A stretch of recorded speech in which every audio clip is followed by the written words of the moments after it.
Welcome to today's webinar with a headline Towards a Mine-Free World. My name is Jens Petersson, and I'm the Senior Advisor on Peace Issues at the United Nations Association of Sweden, a civil society membership-based organization working for a stronger UN. 25 years ago, I helped the local chapter of the United Nations Association in Stockholm to protest outside the Swedish Parliament. We called for Sweden to end the use on anti-personnel landmines in the Swedish Defence Forces. It had been an uphill struggle since Sweden, like many countries, viewed this weapon as a rather normal one. But in December 1996, the Parliament decided to rid Sweden of these weapons. Meanwhile, other members of the international campaign to ban landmines pushed their governments, and indeed we've come a very long way since then. We saw a normative shift on the global level, from viewing these weapons as normal to viewing them as completely immoral. Since then, a firm majority of states have banned the weapon. Large areas of land have been cleared. Countries where the situation of mine contamination was catastrophic have been freed. Millions of stored landmines have been destroyed. But the problem isn't solved. We still have work to do, even when remembering that we have come far. To help us understand this, we have two fabulous experts with us at today's webinar. Lodhammar, who is the chief of the United Nations Mine Action Service in Iraq, and Marion Lodo, who is the editorial manager of the Landmine Monitor. Before I give them the floor, I have a couple of practical things to say. Our experts will speak for about 20 minutes each, which should leave us some 20 minutes for a discussion where we really would like to raise some questions from you in the audience. We will then end at 1600 hours.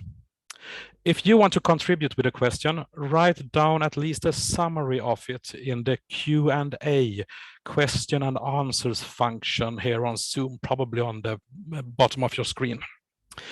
Some questions we may answer directly, some we may let the questionnaire in to ask in audio and video him or herself.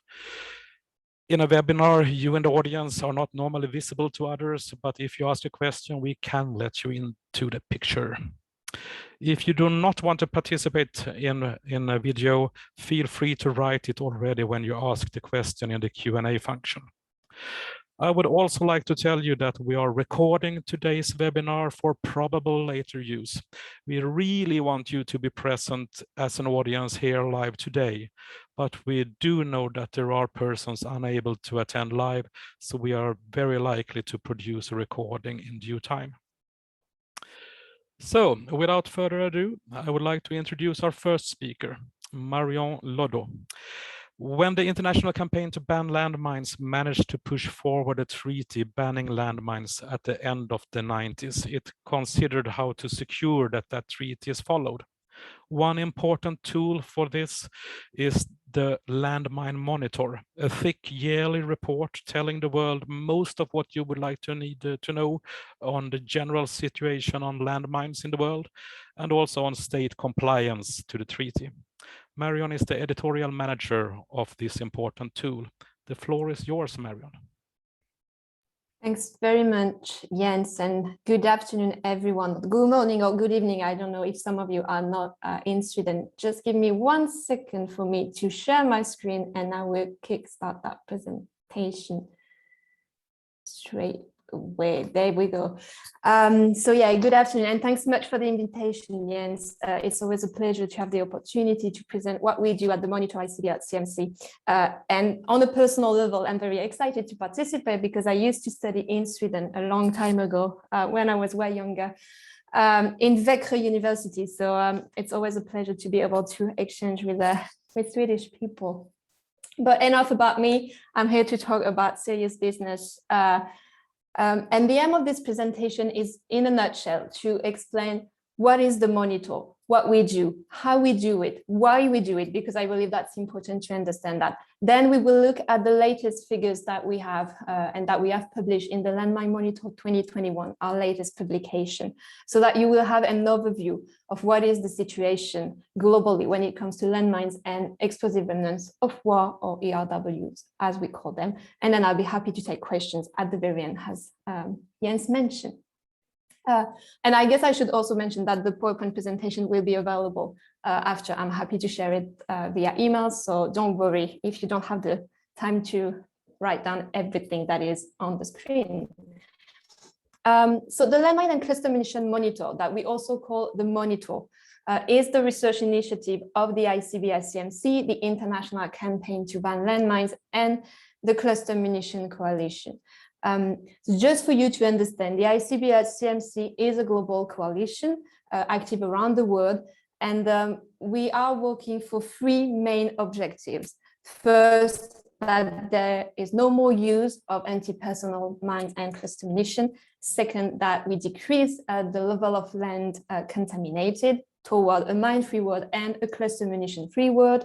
And three, to measure progress toward the quality of life of victims and affected communities, and to make sure they receive the appropriate assistance that they need. I mean, as Jens mentioned, the civil society has played a key role in getting to international law to ban landmines and cluster munition with the Mine Ban Treaty and then the Convention on Cluster Munition. And the ICBL received the Nobel Peace Prize for its effort in getting the Mine Ban Treaty at the end of the 90s. And I'm saying that because really the ICBL shifted the narrative at the time and created the humanitarian disarmament, as we call it, meaning that we are banning weapons that are indiscriminate, that cannot make a difference between civilians and military. It was extremely important, and this is something that has been repeated for other weapons since then. So it has been an example. Now, going back to the monitor, why it is important.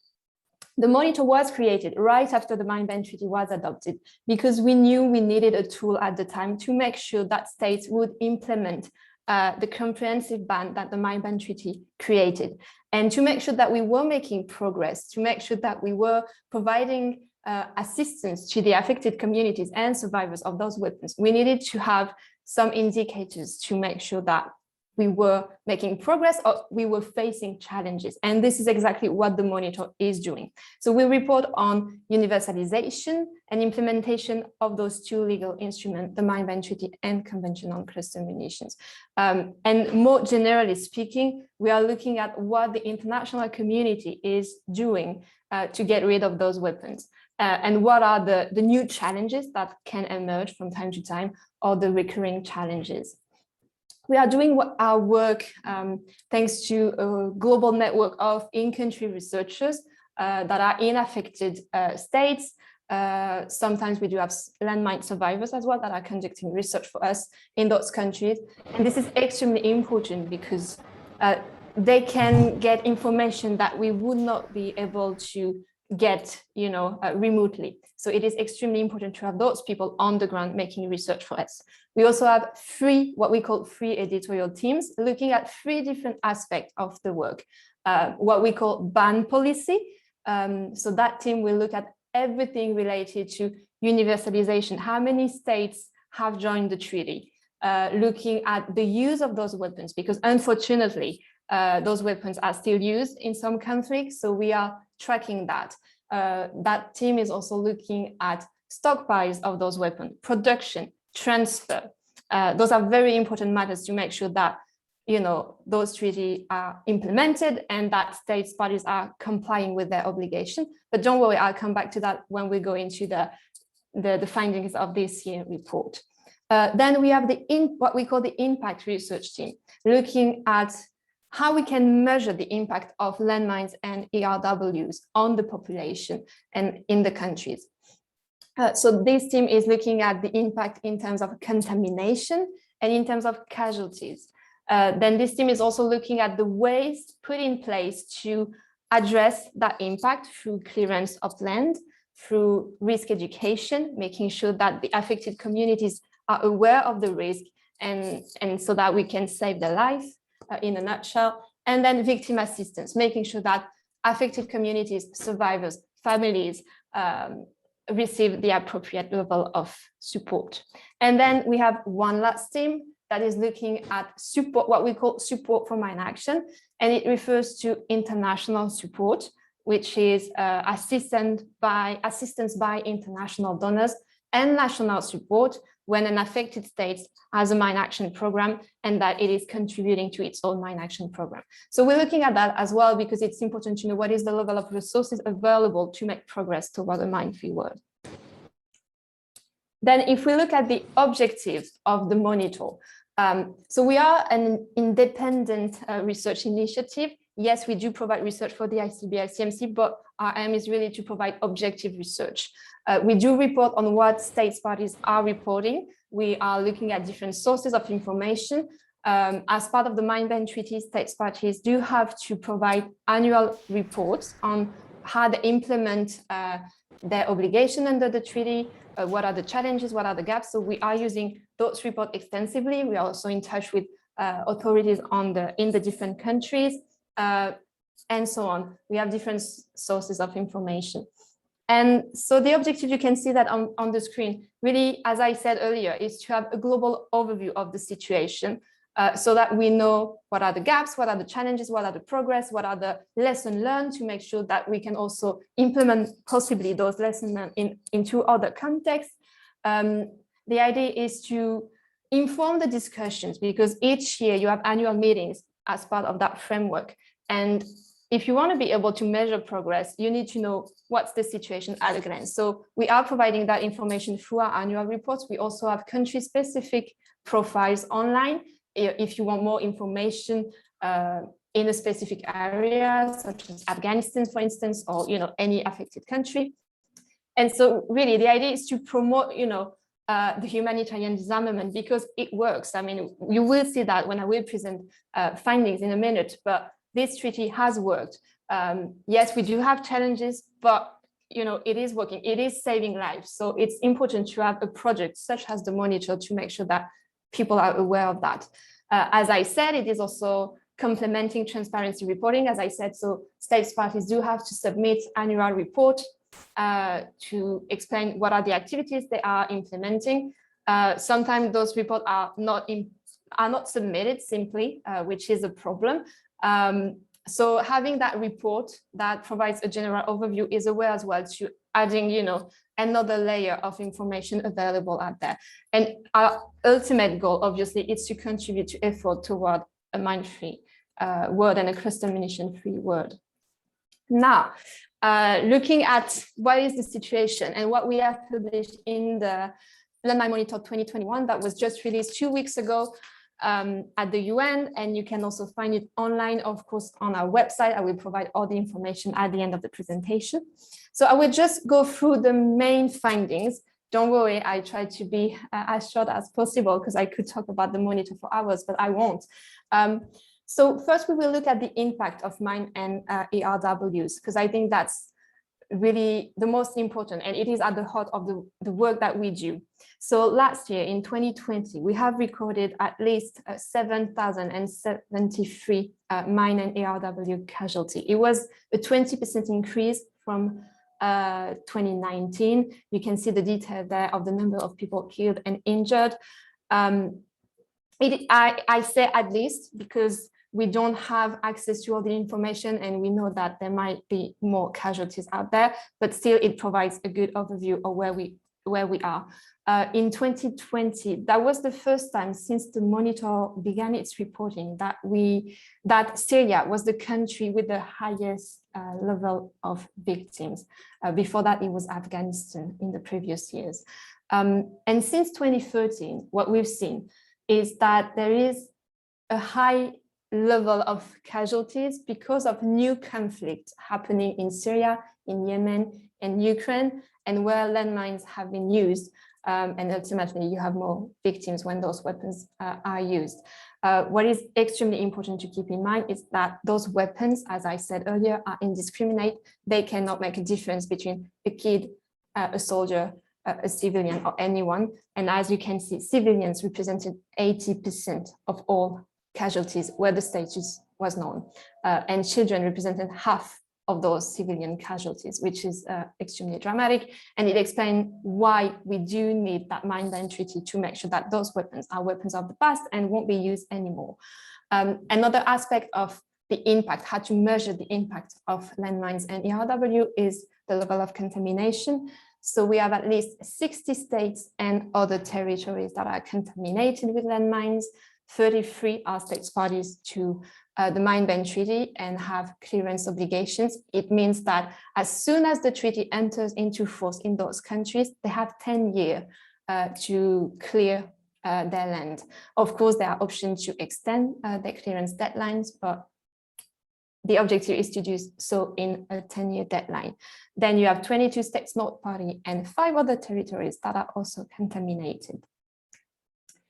Now, looking at the use, we always report in the monitor on the previous, from the previous year, mid-year until the ongoing year, so for the use only. So you can see that on the screen that we could confirm new use by the government forces of Myanmar between mid-2020 until October 2021. Myanmar is not a state party to the mine-ban treaty, and we have been reporting use of anti-personnel mines by Myanmar government forces since we started our reporting. So since 1999, every year Myanmar has been using those weapons. Then the biggest user, I would say, of anti-personnel mines are non-state armed groups. In mid-2020 to 2021, we identified use in at least 6 countries: Afghanistan, Colombia, India, so you connected to the airport, Myanmar, Nigeria, and Pakistan, as listed on the screen. We have another list that you can see there, the third bullet point, where we have also indication that non-state actors have used anti-personnel mines, but we don't have sufficient evidence to really confirm that, not to the level that we would use in the monitor, but still it is important to list those countries because we do believe there might be use of a mine there. So those countries are Cameroon, Egypt, Niger, Philippines, Thailand, Tunisia, and Venezuela. And the last point I wanted to make on use is that, as you might be aware, there was a conflict in Nagorno-Karabakh at the end of 2020. We've been following that conflict very closely, but we were not in a position to confirm new mine use during that conflict, simply because we didn't have access to the area, and the information was that we could not verify it to the level that we would need to include in our reporting. But we are still mentioning it because we do know that, you know, there were casualties of mine happening, but we couldn't just know if it was from mines that used to be there before the conflict or of new mines that were laid during the conflict. Now, looking at the status of the mine-ban treaty, because I've been talking quite a lot about states parties, not state party. I don't know to which extent you are all familiar with that concept, but basically we have 164 states parties to the mine-ban treaty, states that completely, you know, ban the use of those weapons. It is 80% of the world. It is one of the most successful humanitarian disarmament treaty out there in terms of the level of adherence to that legal norm. We have 33 states that are remaining outside of the convention. But what is interesting is that most of those states that are not party to that treaty are acting in compliance with the obligation of the treaty. So it really shows that the mine-ban treaty created a stigma, a global norm that is accepted by all, even though those that are remaining outside. So it's a great way to measure, you know, the level of compliance and of creation of international law. Then we have at least 17 non-state armed groups that have committed to out using anti-personnel mines since the treaty was first adopted in 1997. now looking at another important aspect of mine action. And now I'm going to talk about what we do to get rid of those weapons, more specifically, mine action work per se. What we mean by mine action work is those activities, so to get rid of those weapons through 5 what we call pillars, and one of those pillars is stockpile destruction. So states parties, since the entry into force of the treaty in 1999, have destroyed more than 55 million stockpile anti-personnel mines. And maybe it's a little bit difficult to understand what it means. You know, it's just a number on the screen, and yeah, good. It's a huge number, maybe but I'm just going to say something. Those mines will never be used. This is what you should see when you see that number. Those mines will never be laid anywhere during a conflict. They will never kill, injured, prevent population to access their land. They will never prevent development. And this is the success behind that number. And I think that's extremely important to keep that in mind. You can see the number of mines that were destroyed in 2020, more than 100,000. Maybe it doesn't look very big, but it's because we have only 3 states parties at that time that still had a stockpile. So that's why it's not that much. And currently we only have 2 states parties with a stockpile of landmines, because Sri Lanka completed the destruction of its stockpile in 2021, which was the great news of this year. Clearly, we have 2 countries, Greece and Ukraine, that still possess a combined total of more than 3 million anti-personnel mines. And they have been in violation of the treaty because they have not done so in the delay that they have to do so within the treaty. But we are following that closely. Then quickly, I want to talk about mines retained for permitted purposes. So again, you might think, what does this mean? As part of the treaty, states parties are allowed to retain some mines for training and research purposes. For instance, you know, when Sweden wants to train the miner, they can use those mines, you know, as part of the training. This will be one of the reasons why you would need to retain some mines in your stock, and this is authorized under the convention. So we have 63 states parties that have mines retained. It's working. And Sweden is retaining just under 6,000 mine retains for those purposes. Now looking at clearance, which is another pillar of mine action to clear land from landmines or other explosive remnants of war.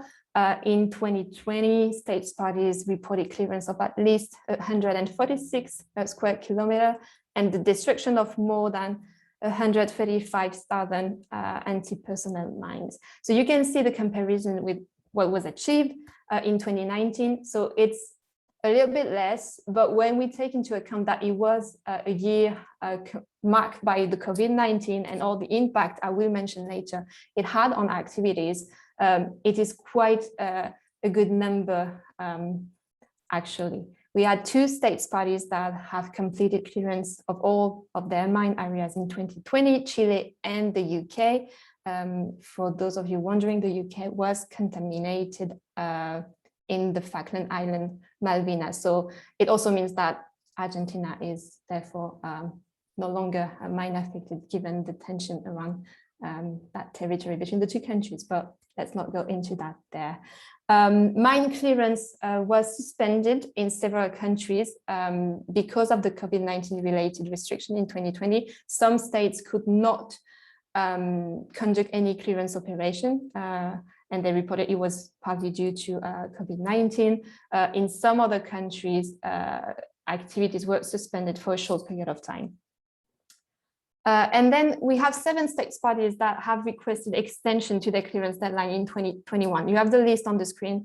And I just want to, and just to explain, maybe for those of you that are not familiar with that, as I mentioned earlier, as soon as a state is becoming a party to the Mine Ban Treaty, it has 10 years to complete clearance of all of its contaminated land. If it's not possible for different reasons, such as, you know, lack of resources, lack of access to the affected territory, that state party can request for an extension to have more time to finish the job. And so the states listed on the screen there requested for more time to finish the job.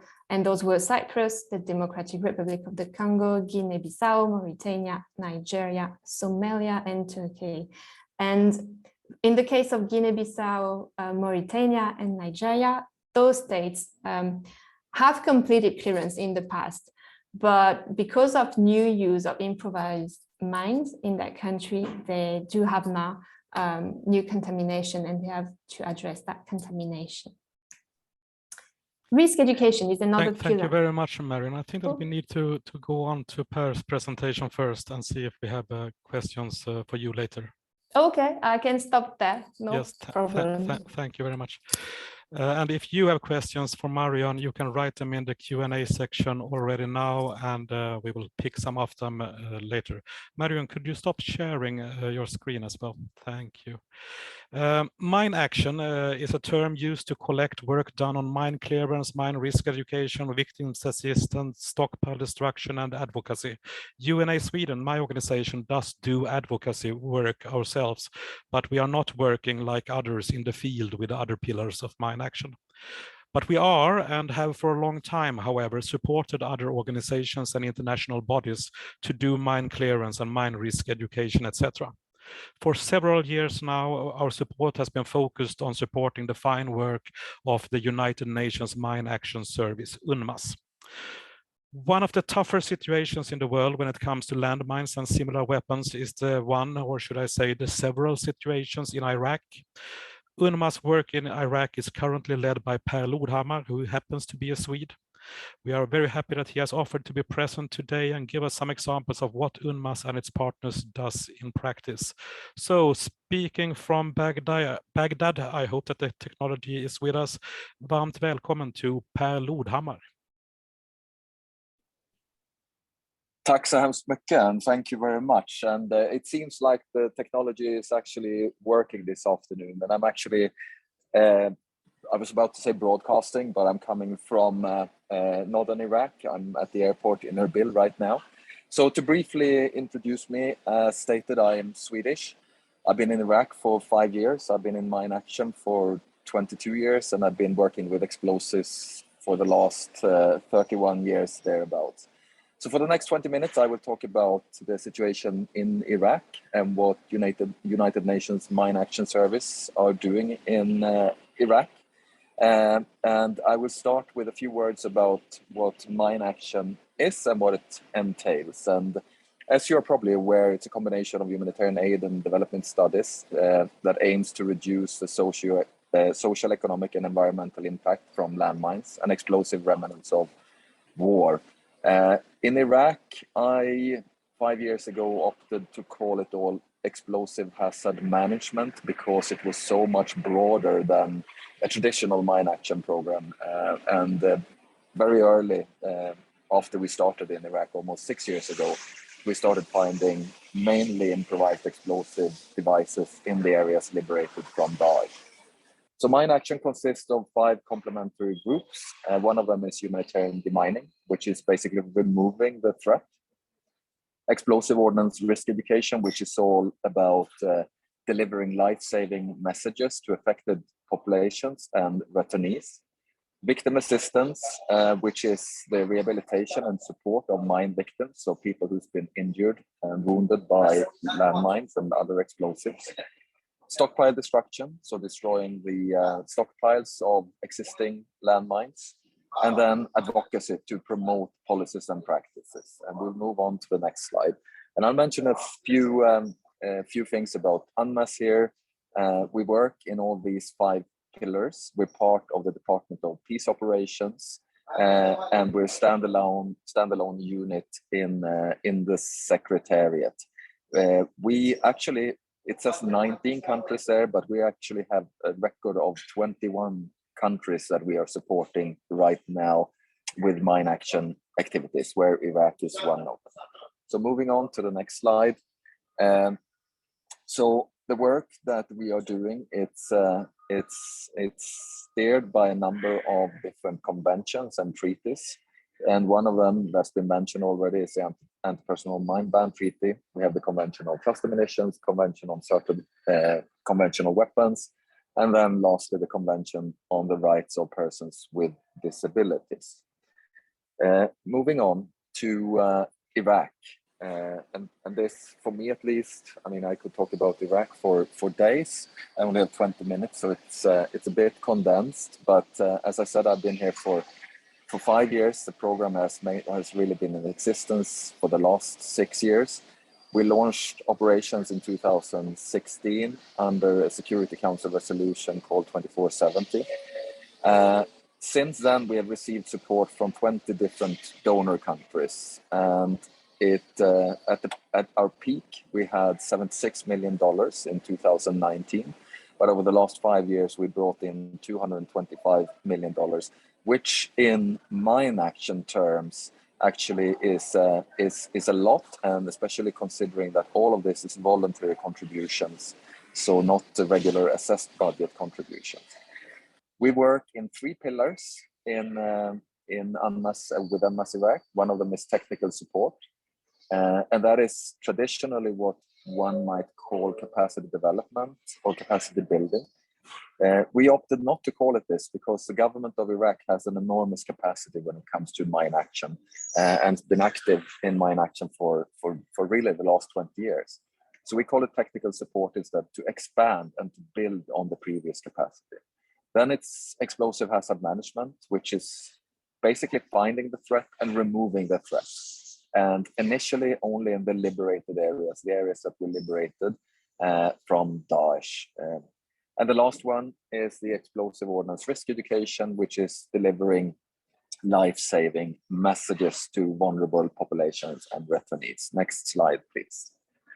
So in Iraq, we practice a programmatic approach, and that basically means that donors are contributing to the program, and we are then allocating the financial resources to the various areas where it's needed. And mainly that this has been to the liberated areas, but as you will see in a while also, we recently, or about 8 months ago, commenced operations also in southern Iraq, just out in an area called Shatt al-Arab, just outside of Basra. Mainly voluntary contributions through what we call the UN Voluntary Trust Fund. Initially, we supported stabilization, and we supported something called the Funding Facility for Stabilization. And in doing that, we cleared and surveyed 1,600 sites of critical infrastructure in support of UNDP and the government's stabilizations efforts. And you can see yourself the various donors that we have had through the years, and one of them Sweden and SIDA, and I would like to take this opportunity to thank Sweden and the government of Sweden for the kind contributions and generous contributions that we have received and we still are receiving. Next slide, please. So what is the problem in Iraq? Normally when I talk about contamination in Iraq, I talk about several layers. So you have the contamination along the border to Iran from the Iran-Iraq conflict that ended in 1988, covering almost the whole border to Iran. We are not operating there yet, at least.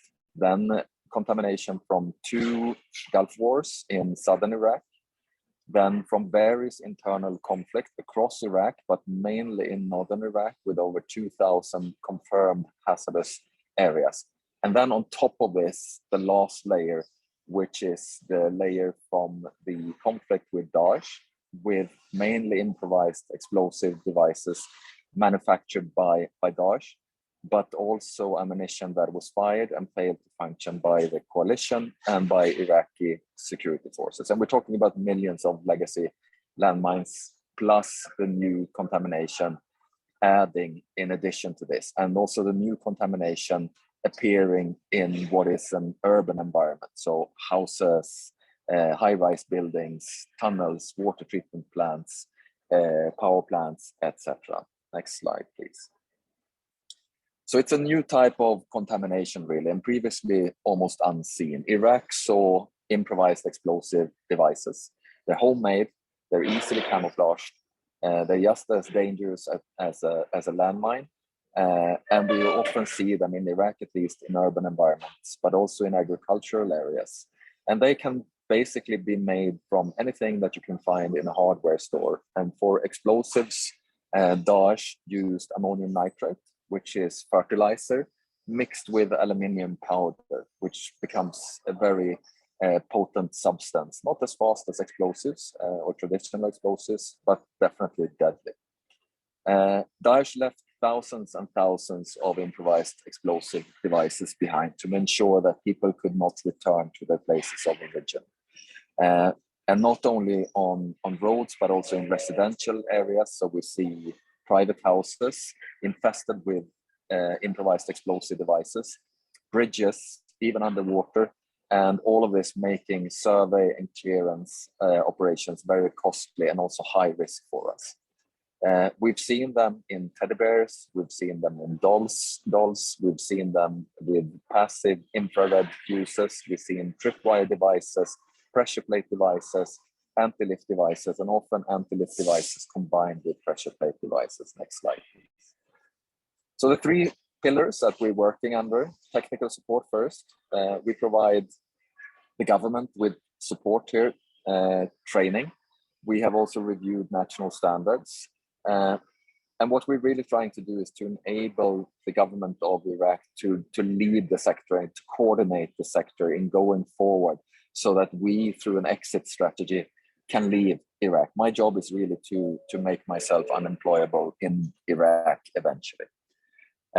We also support the Ministry of Interior with police training.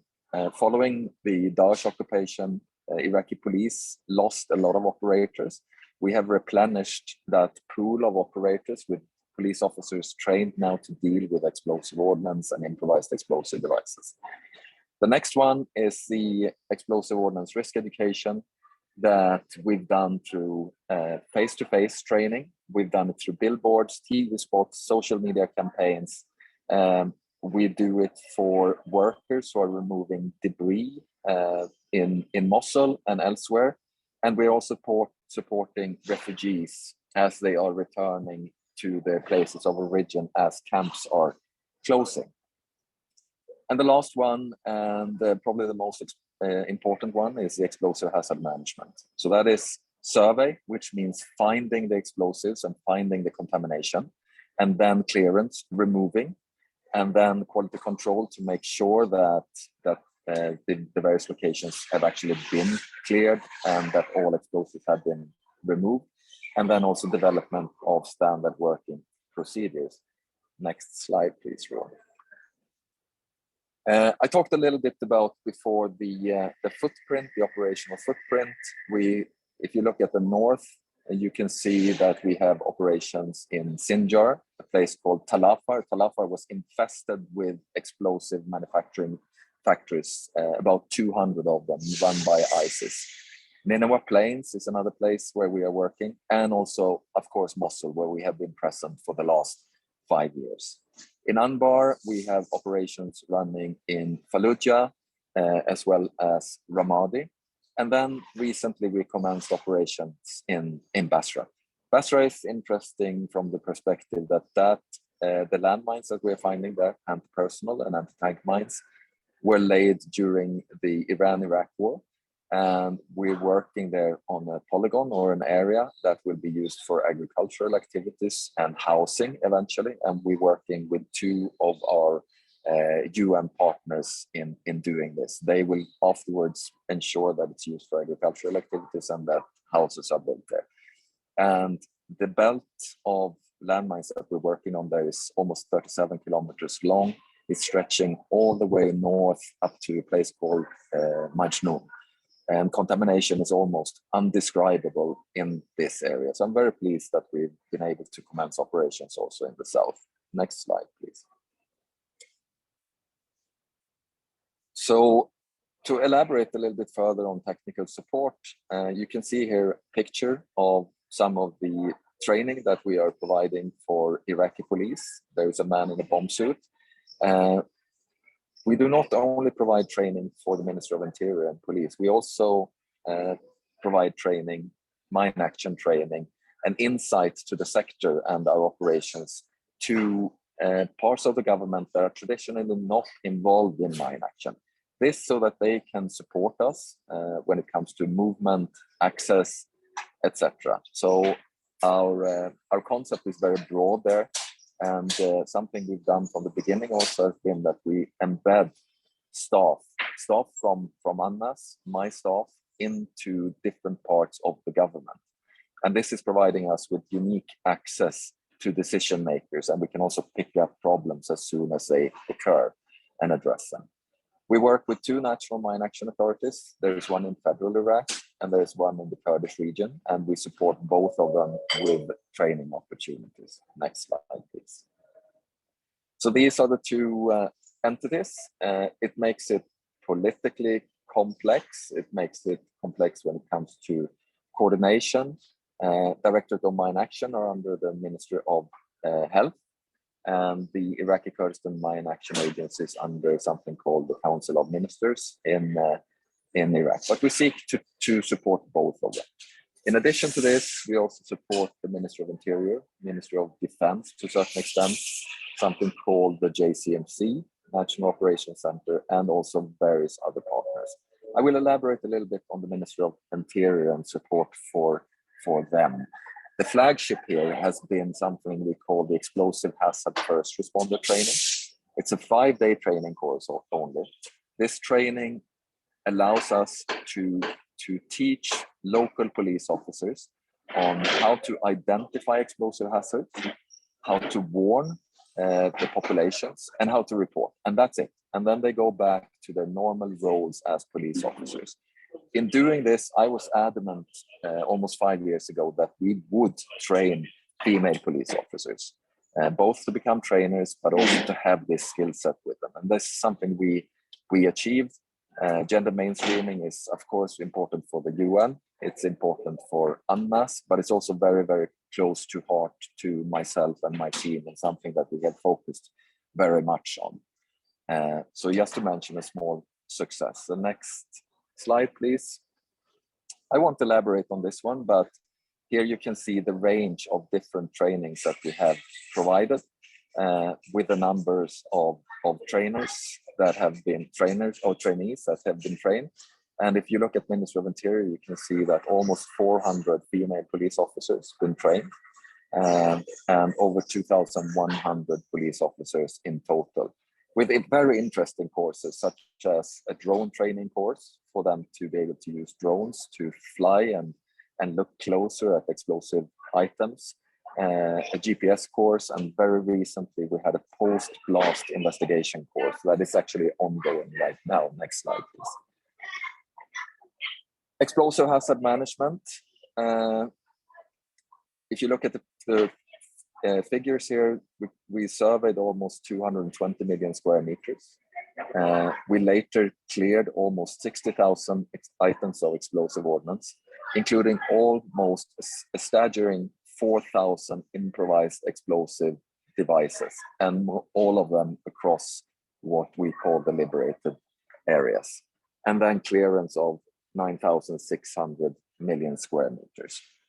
So this we do for a number of reasons. Of course, one of them is for IDPs, internally displaced people, to be able to return, but also to provide access to critical infrastructure and to allow safe rehabilitation and reconstruction to go forward. And mine action truly is an enabler. The work that we are doing in Iraq is absolutely critical for the rest of the UN family, but also for the government of Iraq to ensure that people can return and that they have access to public services. Next slide, please. Explosive ordnance risk education, also a core activity, as I said. We do this in different ways. Normally, it's sessions that are about 30 to 40 minutes long only, but critical in that they provide life-saving messages. We do it through workshops. We have face-to-face sessions. We have school sessions, and we do it for Iraqis, and we also do it for humanitarian workers. And in doing this, we have reached 1.2 million people, or actually over that now. Next slide, please, Ron. I'll talk a little bit about gender. As I said, this has been critical for the program. And I'm not going to talk about all the different pictures here because I'm gonna keep it for the rest of the day. But I would like to talk about the communication piece here, which I think it's unique and it's something that has not been done in Mine Action previously. So in Nineveh, we managed to get with our teams up to 43% of female participation within operators, team leaders, etc. This was not easy, and we learned a lot of lessons from this. We also did a socioeconomic impact study to understand how we actually managed to do this. And we captured a lot of the lessons learned, and we captured a lot of the situations that had occurred in doing this. And we translated that into a six episode drama that aired on a Facebook page called Safe Home. We had a trailer. Each episode then is about 20 minutes. And it's about a young Iraqi, well-educated female who is joining a non-governmental organization as a team leader, clearing improvised explosive devices. And it's all about how she is dealing with this role in her daily life. And I see that we're running out of time.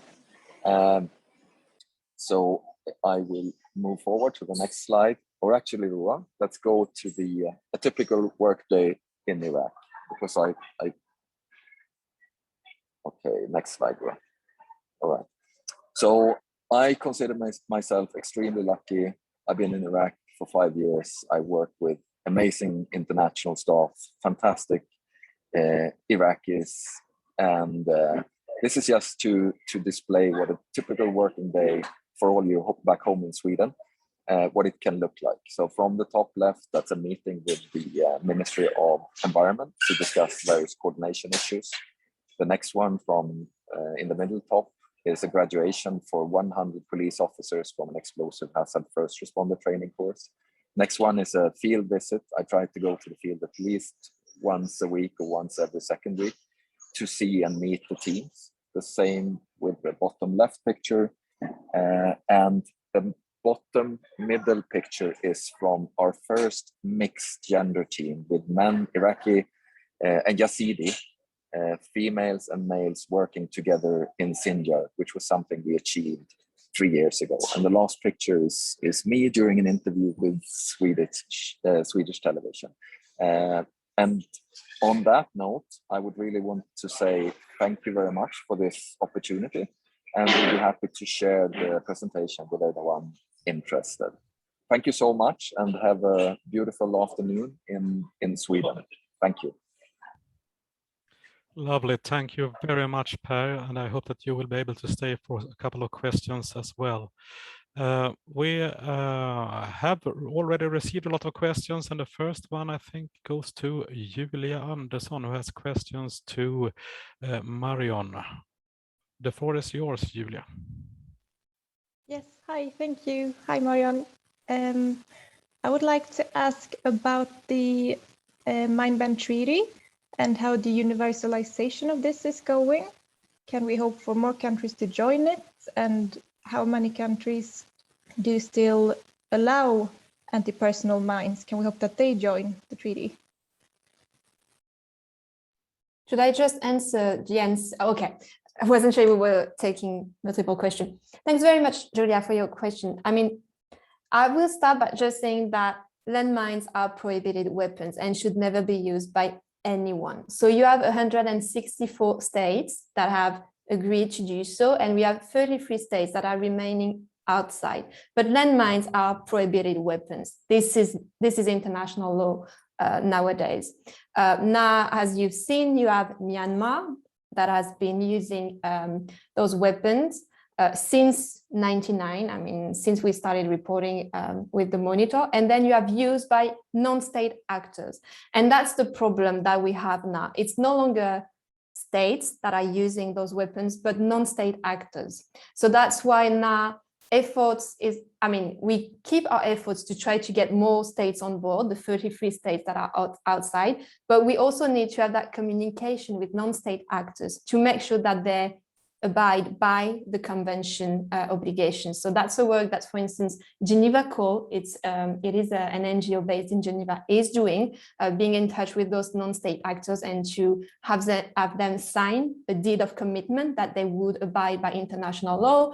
You also have, in peace processes, such as in Colombia, sometimes you do include in those peace processes the requirement for non-state actors not to use those weapons anymore. So basically those weapons are banned. There's no question about that. It's just about making sure that every state and every actors are not using those. This is where we are.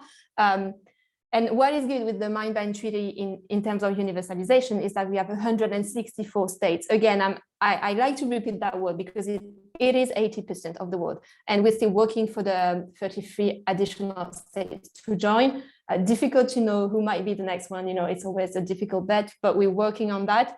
But also to keep in mind, and I'll stop there because I don't want to speak for too long, but that most of those states that are not party do abide by the obligations, with a few exceptions, but most of them are not producing, are not using. So this is a clear indication that the Mine Ban Treaty is working. And I'll stop there, and I hope it helps. And thanks so much for the question.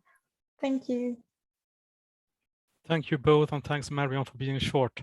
Fun fact, Julia, I know her. She is studying at the same university that you did once, Marion, in Växjö. So now we also know where Julia will end up eventually. Next question will go to Aidan McGurr, who will ask a question to Per Lodhammar. Great, thank you so much, Jens. And thank you, Marion and Per, for your time today. It was a really brilliant discussion. For Per, I'm wondering if you could please comment on the difference between landmines and IEDs. So what is the actual difference there? I mean, can we think of IEDs as improvised landmines, just with the difference in where they're built? And how are they treated differently politically, in support, or any way else? Thank you. Yeah, absolutely. So how they are treated politically depends on what the host country have decided. And in the case of Iraq, they've decided that they should be treated such as landmines. You could label them as improvised landmines. In many ways, the function is the same. You have a pressure plate, or you could have an anti-lift device as the main charge, etc. And they're used also tactically the same way as landmines traditionally would be used.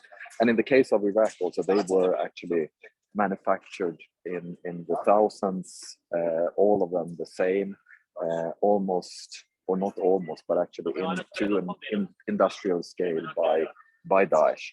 So similarities are many, but how they are defined depends on the host country very much. I hope that answers your question. Thank you. Thank you very much, Per. Per, in your presentation, you thanked Sweden and SIDA for the support. And the next question to ask a question, next person to ask a question is Erik Pettersson, who is responsible for landmine issues at SIDA. So Erik, you have the floor, and I think you have a question for Marion.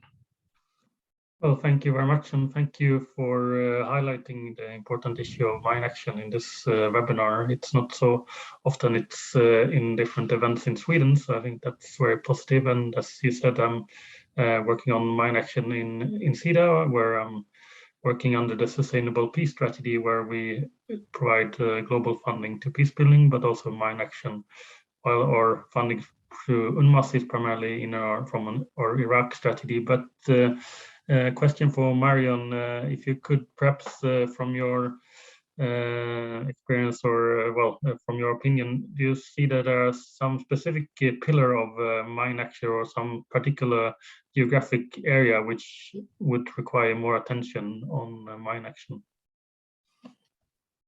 Thanks very much, Eric. And again, that's a very good question. Yes, and it will allow me to talk about something I couldn't, it was one of the two slides remaining in my presentation regarding support for mine action. And clearly there is a need for more support going to victim assistance activities. In 2020, only 6% of all international support to mine action from international donors went to victim assistance, which is not enough. And it has been this case for the past the past years. So only 6% of the more than 500 million going toward mine action went to victim assistance. And, just thinking that in 2020, we had at least 7,073 casualties, it puts everything in perspectives. And it is extremely important to make sure that those survivors, those affected communities receive support on the long term. It's not only a one-time, support. You need to provide that support for all for all their life. So that's extremely important, that we have sustainable and sufficient resources to help those communities. Then in terms of countries, what we see in the report, and if you look at the Landmine Monitor 2021, you will see that we have a graph where we show the money going to contaminated states with a massive contamination, what we call massive contamination, which is more than 100 square kilometers. And we could see that most of the funding for clearance operation is going to those states. And that means that all the states with smaller contamination don't receive that much money. And in practical terms, it means that those countries that could finish the job, in 1 or 2 years, they don't have the resources to do so. So that's really, that's really frustrating to know that those countries could be done if, if they receive the adequate support. So that will be the two things I would flag, I suppose, in terms of how the resources should go, to make sure that all pillars of mine action, from clearance, from risk education, from victim assistance and stockpile destruction, that all those pillars receive enough resources, and that all states, no matter what is their level of contamination, no matter if it is new contamination or legacy contamination, that they all receive sufficient resource to finish the job. And I hope that answers your question. Thanks a lot, Erik and Marion. Per, would you like to comment on a similar topic? Do you have any opinion on what sorts of mine action you need more support for in Iraq? Yeah, absolutely. So we are moving towards an exit strategy by end of next year, but the plan is that we will continue to support national NGOs that have been supported by UNMAS and also the international community and international NGOs for the last couple of years. And in doing that, we will continue to support these national NGOs with funding, and the need remains very high for Iraq. And we've seen following post-COVID and over the last 1.5 years that donor contributions have declined. We also see that, luckily, that they are increasing slightly again. But the need remains high, and we're talking about at least $25 to $30 million for UNMAS Iraq to support these national NGOs in going forward annually. Thank you very much, Per. We will try to have one more question. Heymond Lam has a question on COVID. Feel free to ask, and think it's to Marion as well. Many thanks, gents, and thanks all for this very valuable presentation. It's relating probably to global budgetary constraints on the voluntary donations to the UNMAS, and I guess we're now after a year and 9 months coming onto our second year of the acute phase of COVID.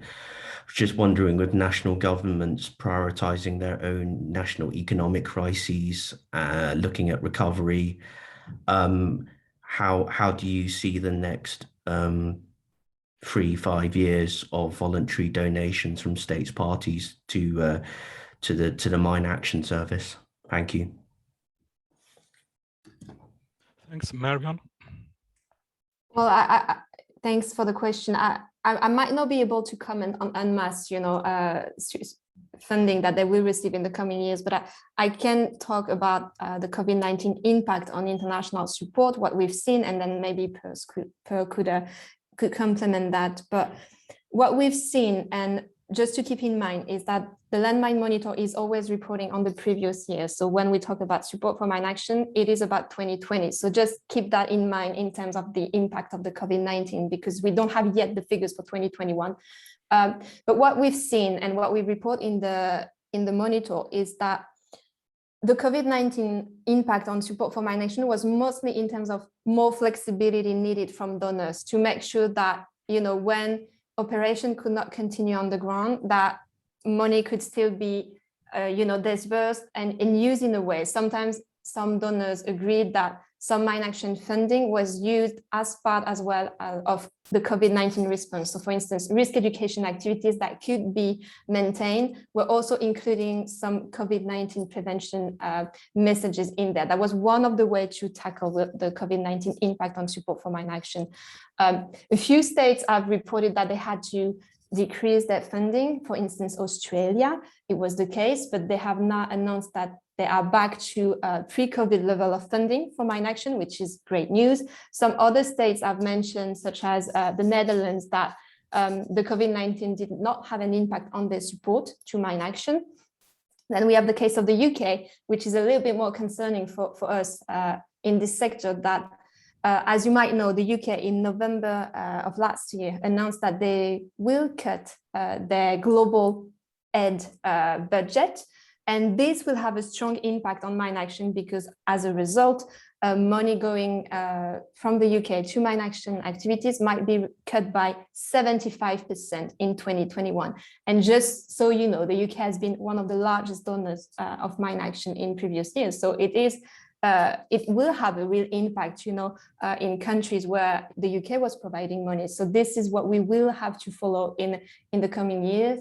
In 2020, the international support level plateaued, so it was almost the same level of 2019. So it is an indication maybe that the COVID had an impact. So, you know, it was not increasing, but it has not decreased. And we have not seen a major example of, you know, a diversion of mine action money going to COVID-19 response. So that's positive, but then it's too early to really know on the longer run what will be the impact. And I'll stop there. And I don't know if Per want to add to that.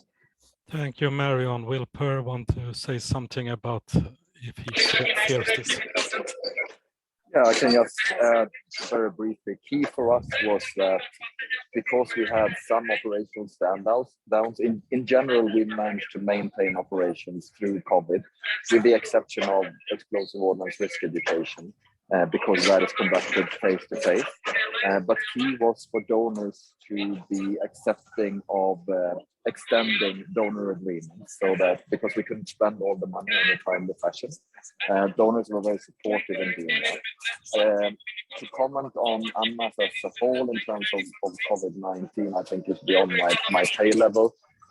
But we saw a decline for last year, but we now again see that funding is increasing for 2022, which is of course very, very positive. And on that note also, I would say that our preference when it comes to funding is to have multi-year agreements in place, and with as much flexibility as possible when it comes to geography, so that we can move teams, and especially during times like with COVID, this is critical. And I will stop there. Thank you. Thank you very much, Per, and thank you, Marion. I have a couple of words to say before we end today, but thank you very much to both of you.